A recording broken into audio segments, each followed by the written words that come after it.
uweza utokao juu. Ukijazwa uweza uliotoka juu, hakuna kitu cha duniani kitakachokushinda, akiwemo na shetani. Bwana Yesu asifiwe. Hakuna kazi ngumu, hakuna mwaka mgumu, Bwana Yesu asifiwe, utakapokuwa umejazwa uweza utokao juu. Lakini tazama, wanafunzi wanaambiwa wasitoke humo, maana yake waliachwa humo wakitengeneza kiu. Bwana Yesu asifiwe. Waliachwa humo wakitengeneza kiu, na kiu ilipokuwa ya kutosha wakamwagiwa Roho Mtakatifu. Bwana Yesu asifiwe. Kutazama katika kitabu cha Danieli sura ya 4 mstari wa 26, maandiko yanasema ufalme wako utakuwa imara kwako baada ya kuja mbingu ndizo zinatawala. Bwana Yesu asifiwe. Maana yake ni kwamba hakuna ufalme utakao kuwa imara zaidi ya ufalme wa wale wenye Mungu. Bwana Yesu asifiwe. Yaani unakuja kutazama maandiko hapa yanaonesha kujazwa nguvu za Mungu ni kujazwa Roho Mtakatifu. Kujazwa nguvu za Mungu ni ufalme wa Mungu kushuka unakuja kwako. Bwana Yesu asifiwe. Na kitu chochote ambacho ni cha kiroho kinakuwa kionekani. Na hilo ndio linakuja kuwa tatizo la wale wanaoishi katika mwili. Bwana Yesu asifiwe. Wanakuwa wanaoji maswali ya kitoto kwamba mbona hatuoni. Bwana Yesu asifiwe. Kilicho katika roho ni roho. Hata Yesu akasema kilichozaliwa katika roho ni roho. Mtu anaambiwa akizaliwa mara ya pili anaoji akifikiria habari za kimwili. Bwana Yesu asifiwe. Pendwa, tunaona katika kitabu hicho kwamba ufalme unakuwa imara, lakini ni imara baada ya kujua mbingu ndizo zinatawala. Ukishajua mbingu ndizo zinatawala, ukapokea ufalme wa mbinguni, hakuna linalokuwa gumu. Kitazama katika kitabu cha Ufunuo sura ya 12 mstari wa 12, maandiko yanasema kwa hiyo shangilieni enyi mbingu nanyi mkaao umo. Ukitazama vizuri unaona pale ni kwa sababu shetani ameshindwa. Bwana Yesu asifiwe. Mpendwa, shetani anapokuwa ameshindwa katika maisha yako na Roho Mtakatifu yuko ndani yako, usifanye dhambi. Usifanye. Maana yake ni nini? Shetani ana nafasi katika ufalme wa Mungu. Shetani ana nafasi katika ufalme. Giza alichangamani na nuru. Bwana Yesu asifiwe. Kwa ukiingiza ambacho ni cha shetani, haraka sana ufalme wa Mungu unakuwa mbali na wewe. Bwana Yesu asifiwe.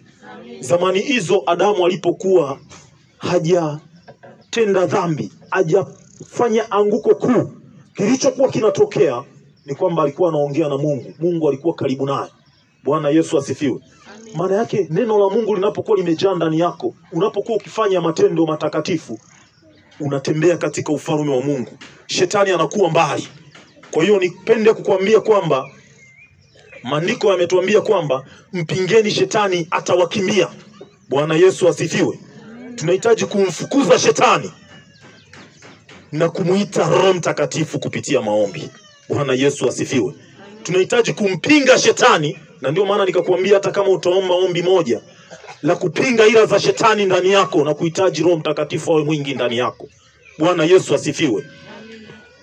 Twende hatua moja mbele mpendwa. Twende hatua moja mbele. Kitazama, Mungu anaweza akazidi kuwa kwako. Akazidi kuwa kwako. Ndio maana unaona nuru inang'aa zaidi na zaidi. Mungu anaweza kuwa kwako kadri unavyotengeneza kiu na kumtafuta. Bwana Yesu asifiwe. Kuna mtumwa mmoja anaitwa Elisha. Tunaona Elia akamwambia, Bwana Yesu asifiwe. Elia akamwambia kwamba omba lolote nitakupa. Elisha akasema, naomba roho ya Elia iwe maradufu ya roho yangu. Bwana Yesu asifiwe. Yaani maana yake ni sawa na kuomba nini? umemuona mtumishi yeyote hapa nchini au umemuona mtumishi yeyote katika maandiko, Bwana Yesu asifiwe, alafu ukaenda mbele za Mungu ukamwambia Mungu, ninaomba roho ya huyu mtumishi iwe mara 2 ya kwangu, au chochote ambacho anacho huyu mtumishi ambacho mimi sina kiwe kwangu, na inawezekana. Bwana Yesu asifiwe. Nilichohitaji tu kuonesha pale ni kwamba omba zaidi ya ulichonacho kwa Mungu. Bwana Yesu asifiwe.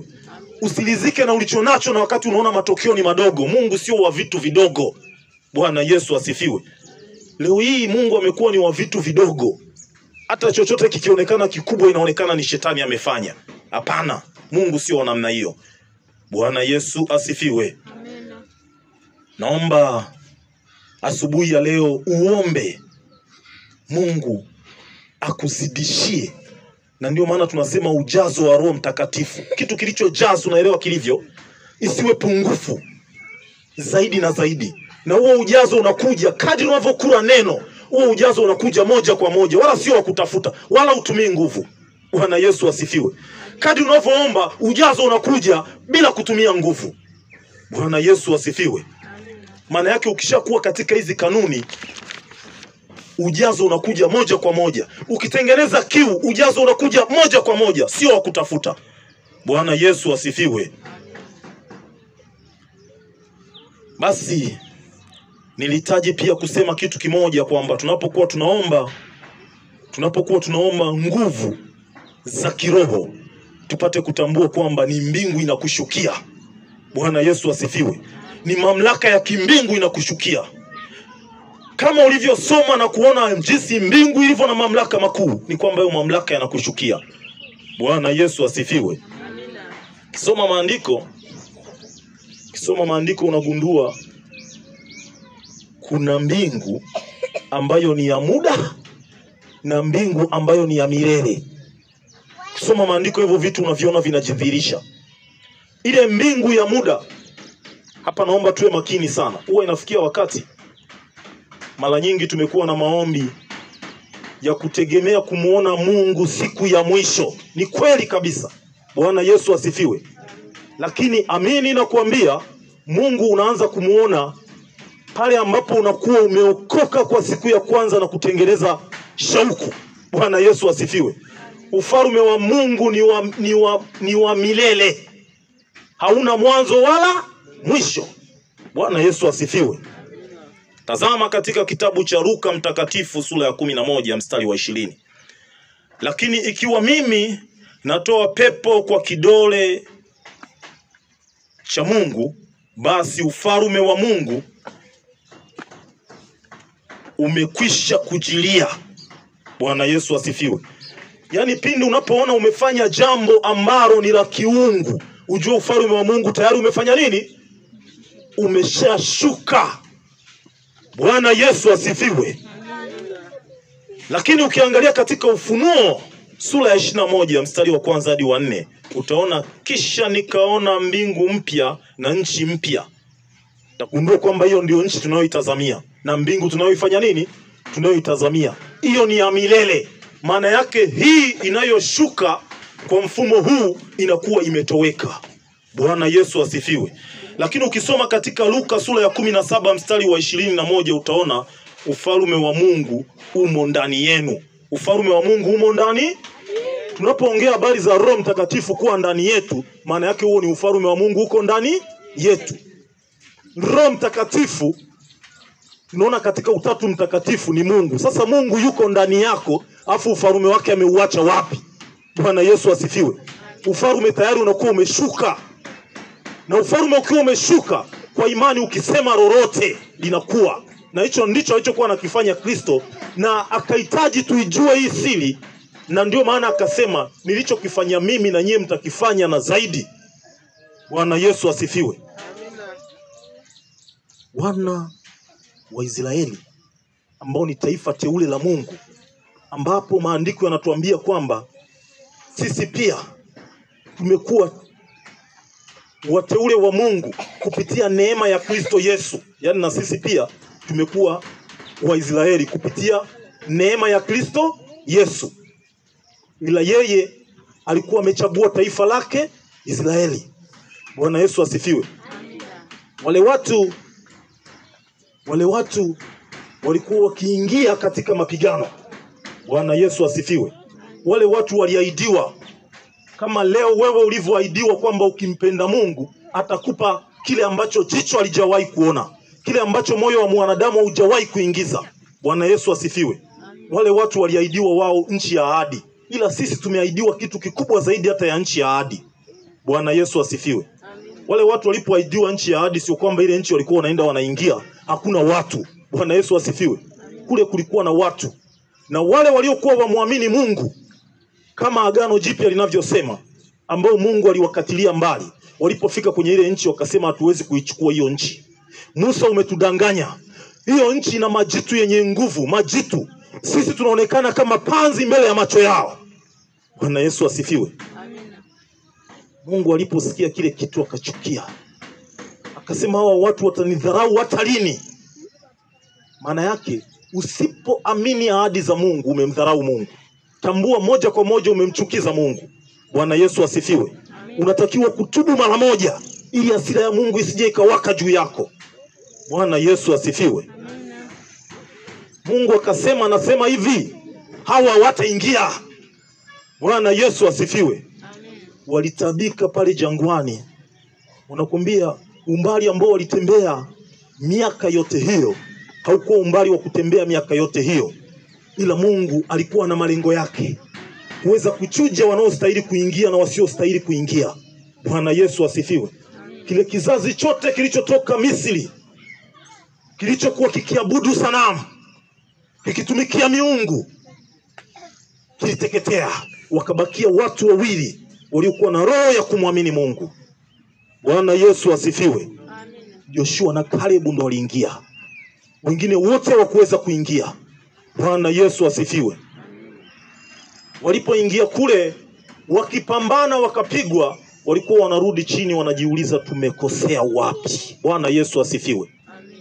Wewe unapoingia kwenye mapambano katika maisha haya, ukaona umepigwa, mwana wa Mungu, rudi ujiulize nimekosea wapi? Bwana Yesu asifiwe. Nimekosea wapi katika kanuni za Mungu? Nimekosea wapi? Mungu ananiahidi hivi afu inakuwa hivi. Hapana. Alichosema Mungu ndicho. Nimekosea wapi? Nimekosea wapi? Bwana Yesu asifiwe.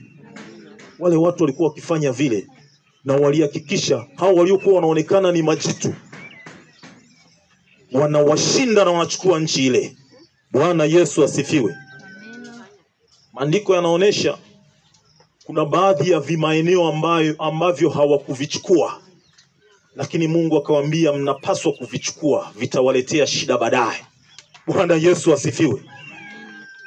Kifuatilia wanatheolojia wanakuambia hata vita inayoendelea kati ya wana wa Israeli na wa Palestina ni kwamba wanahitaji kuchukua hivyo vimiji. Bwana Yesu asifiwe. Ndio vinawaletea shida mpaka leo. Hawajakata tamaa. Bwana Yesu asifiwe. Wametunza agano. Elewana wapendwa? Wametunza agano. Sisi hatutunzi agano. Tunaahidiwa vitu vikubwa, lakini hatuna uhakika na Mungu wetu. Mpendwa, naomba uwe na uhakika na Mungu wako na utengeneze shauku ya kutamani sana kumuona Mungu. Bwana Yesu asifiwe.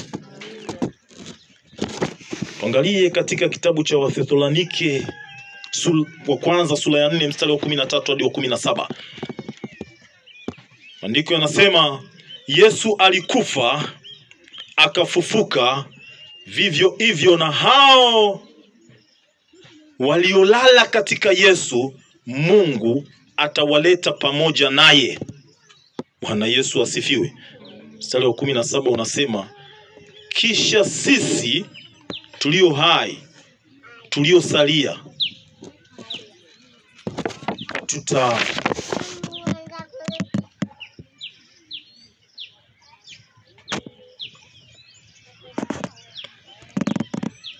tunafanyaje? Mpendwa mmoja unisome pale Wathesalonike wa kwanza sura ya 4 mstari wa 13 hadi wa 17. Nahitaji kwenda pale kwenye mstari wa 17.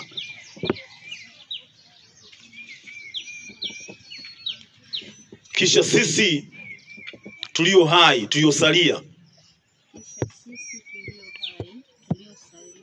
tutachukuliwa katika mawingu, na hivyo tutakuwa pamoja na Bwana milele.